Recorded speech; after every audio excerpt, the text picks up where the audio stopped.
नमस्कार दोस्तों, मैं हूं नवीन तोगड़ा। आज मैं आपसे कुछ खास चर्चा करना चाहता हूं। रामायण तो हमने बहुत बार देखी होगी, पर उसमें कुछ तथ्य ऐसे हैं जो हमारी सोच से बाहर हैं, जो रामायण में हमें दिखाया नहीं गया।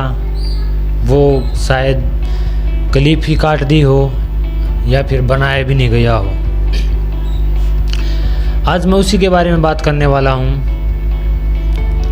तो उसमें मुनिंदर नाम का एक ऋषि था, जो कि कलयुग में कबीर साहिब जी कहलाए थे। किस किस को परमेश्वर कबीर जी मिले थे? कबीर साहिब जी का हनुमान जी को शरण में लेना, ये सब हम आपको बताएंगे। त्रेता में जब रावण ने सीता जी का हरण कर लिया था, तो उसकी खोज शुरू हो चुकी थी। हनुमान जी ने सीता का पता लगाया, वह रावण की कैद में है। सीता ने हनुमान जी को एक कंगन दिया था, जिस पे जय श्री राम लिखा हुआ था। सीता जी ने कहा कि यह कंगन राम को दिखा देना, वो आपको पहचान लेंगे। वो इस कंगन को पहचान के बता देंगे कि ये सीता का ये कंगन है। जब वह सीता जी की खोज कर रहे थे, लंका से वापस आ रहे थे, तो समुंदर को आकाश मार्ग पार करके एक पर्वत के ऊपर उतरे। वहाँ पास ही एक सुंदर निर्मल जल सरोवर था। सुबह सुबह की बात है। जो कंगन सीता जी ने हनुमान को दिया था, हनुमान जी उसको लेकर बहुत ही चिंतित थे। सोचते थे कहीं ये गुम ना हो जाए। सुबह सुबह की बात थी।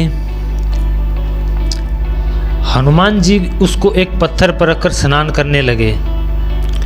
उसी समय एक बंदर आया और कंगन को उठाकर भाग गया। हनुमान जी की नज़र जैसे ही सर्प की मणि पर होती है, ऐसे ही हनुमान जी की नज़र उस कंगन पर थी। हनुमान जी पीछे बहुत दौड़े। बंदर भागकर एक आश्रम में प्रवेश कर गया और उस कंगन को एक मटके में डाल दिया। वह बहुत बड़ा मटका था। जब उस कुंभ में हनुमान जी ने देखा, ऐसे ऐसे कंगनों का वो घड़ा लगभग भरा हुआ था। हनुमान जी ने कंगन उठाकर देखा तो सारे ही कंगन एक जैसे थे, भेद नहीं लग रहा था। हनुमान जी सोच में पड़ गया कि कंगन सीता माँ का कंगन है कौन सा। सामने एक महापुरुष ऋषि आश्रम में बैठे हुए दिखाई दिए। उसके पास जाकर प्रार्थना की, हे ऋषिवर, मैं सीता माता की खोज करने गया था और सीता जी का पता लग गया है। एक कंगन माता ने मुझे दिया था, उसको रखकर स्नान करने लग गया। बंदर ने शरारत की और उठाकर इस मटके में डाल दिया। वह ऋषि उस समय मुनिंदर नाम से आए कबीर साहिब थे। मुनिंदर साहिब ने कहा कि आओ भगत जी, दूध पियो, बैठो, विश्राम करो। हनुमान जी बोले, काहे का दूध, मेरी तो सारी मेहनत विफल हो गई। वो कैसे? इस कुंभ के अंदर एक ही जैसे सभी कंगन नजर आ रहे हैं। मुझे पहचान नहीं हो रही है कि वह कंगन कौन सा है। मुनिंदर जी बोले, आपको हो भी नहीं सकता। यदि पहचान हो जाए तो आप इस काल के लोक में दुखी नहीं होते, यह कठिनाई नहीं आती। मुनिंदर जी कबीर साहिब जी बोले कि हनुमान जी, आप कौन से राम की बात कर रहे हो? कौन सीता? मुझे यह तो बता। अब हनुमान जी बोले कि आप अजीब बात कर रहे हो। सारे के सारे वन संसार में एक ही चर्चा हो रही है, आपको मालूम ही नहीं? भगवान रामचंद्र जी राजा दशरथ के घर जन्म लिया, उनकी पत्नी का रावण ने अपहरण कर लिया और आपको मालूम भी नहीं। मुनिंदर जी कहते हैं कि कौन कौन से नंबर के राम के मालूम करूं? हनुमान जी कहते हैं कि राम का भी कोई नंबर है? मुनिंदर साहिब जी ने कहा कि ऐसे ऐसे दशरथ के पुत्र रामचंद्र 30 करोड़ हो चुके हैं और यह भी जन्म मृत्यु के अंदर है। यह पूर्ण परमेश्वर नहीं है, यह केवल 3 लोक के प्रभु हैं, इनके उपासक भी मुक्त नहीं हैं। हनुमान जी सत कर मानना। हनुमान जी बहुत महसूस करता है कि यह महात्मा बहुत अजीबोगरीब बात कर रहा है। हनुमान जी बोले कि यह श्री रामचंद्र जी 30 करोड़ बार आ चुके हैं। मुनिंदर कबीर जी ने कहा, हाँ पुत्र, यह श्री राम अपना जीवन पूरा करके समाप्त हो जाएगा, उसके बाद फिर नई आत्मा ऐसे ही जन्म लेती रहती है और आती रहती है। ऐसे ही तेरे जैसे हनुमान न जाने कितने हो लिए। यह तो इस ब्रह्मा काल ने एक फिल्म बना रखी है, उसमें पात्र नए नए आते रहते हैं और इसी का प्रमाण यह कुंभ दे रहा है। इनमें जितने भी कंगन हैं, यह आप ही जैसे हनुमान आते हैं और वह बंदर इसमें कंगन डालता है और इस कुंभ के अंदर मेरी कृपा से एक शक्ति है कि जो भी वस्तु इसमें डाली जाती है वह वैसी ही एक और बन जाती है। ऐसे ही इस रूप का दूसरा कंगन तैयार कर देता है। आप इस कंगन में से कंगन ले जाइए और दिखाइए अपने राम जी को, ज्यों का त्यों मिलेगा। फिर कहा हनुमान जी कि सख्त भक्ति करो। हनुमान जी से करुणा मैंने कहा मुनिंदर जी ने कि सद्भक्ति करो, यह भक्ति तुम्हारी परिपूर्ण नहीं है, यह काल जाल से आपको मुक्त नहीं होने देगी। हनुमान जी बोले कि मेरे पास इतना समय नहीं है कि मैं आपके साथ वार्ता करूं, परंतु मुझे आपकी बात अच्छी लगी। कंगन उठाकर हनुमान जी चल पड़े। भगवान रामचंद्र जी रावण का वध करके सीता को वापस ले आए। कुछ दिनों के बाद हनुमान जी अयोध्या त्याग कर एक पहाड़ पर भजन कर रहे थे। यदि दयालु परमेश्वर अपनी हंस आत्मा के पास गए तथा कहा कि राम राम भगत जी। परमेश्वर मुनिंदर जी ने कहा हनुमान जी को, राम राम भगत जी। हनुमान जी ने ऋषि की तरफ देखा। फिर हनुमान जी बोले कि मुझे ऐसा लग रहा है कि मैंने आपको पहले कहीं देखा है। तब मुनिंदर जी साहिब बोले, हाँ हनुमान, पहली बार तो तूने मुझे वहाँ पर देखा जब आप सीता जी की खोज करके वापस आ रहे थे और कंगन को किसी बंदर ने मटके में डाल दिया था। और दूसरी बार वहाँ पर देखा जब श्री रामचंद्र जी समुंदर पर पुल बना रहा था।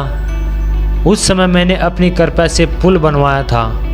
मैं वही मुनिंदर ऋषि हूँ। तो दोस्तों, आप यही सोच रहे हैं कि रामायण में यही दिखाया गया था कि हनुमान जी या कोई भी जिस पत्थर पर राम लिखता है वो राम नाम का पत्थर तैरता था।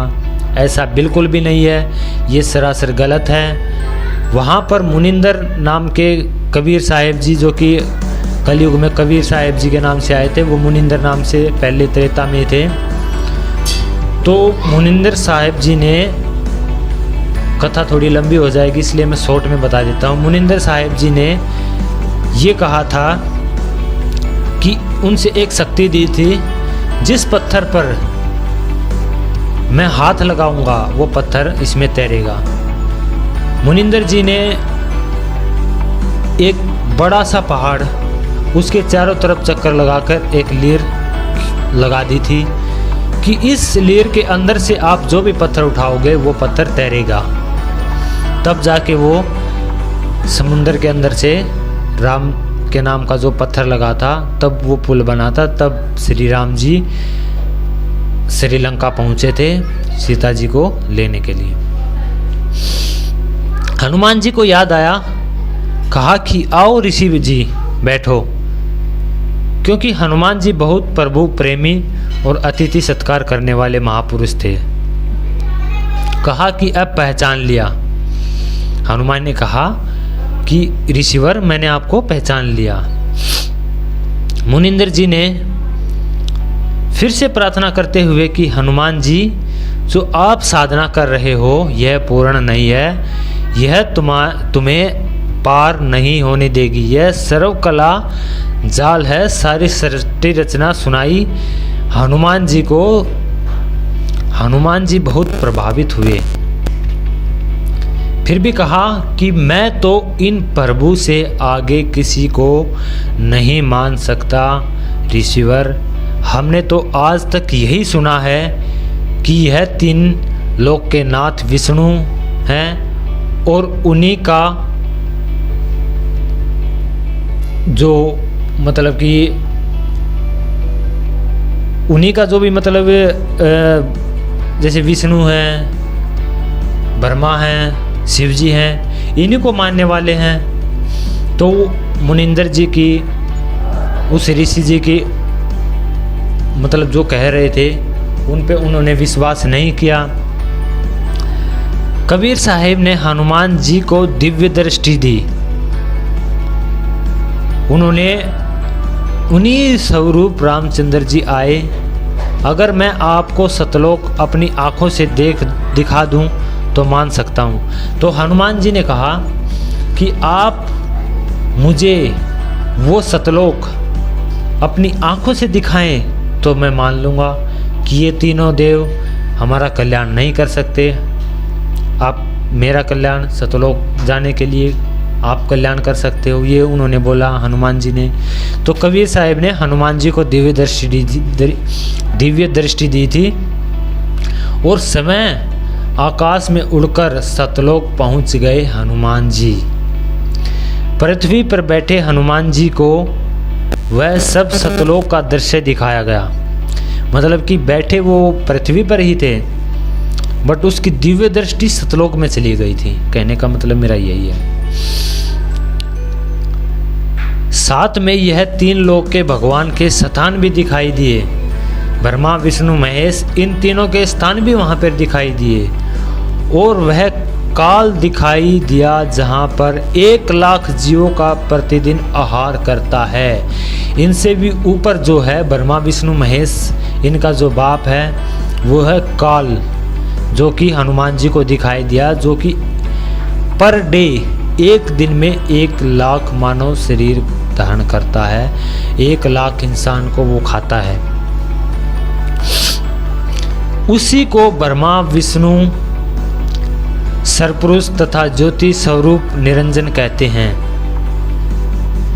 वो जो काल हैं उसी को कहते हैं ब्रह्मा सरपुरुष तथा ज्योति स्वरूपी निरंजन, उसी को कहते हैं। तब हनुमान जी ने कहा कि प्रभु नीचे आओ, क्षमा करना, दास ने आपके साथ अभद्र व्यवहार भी किया होगा।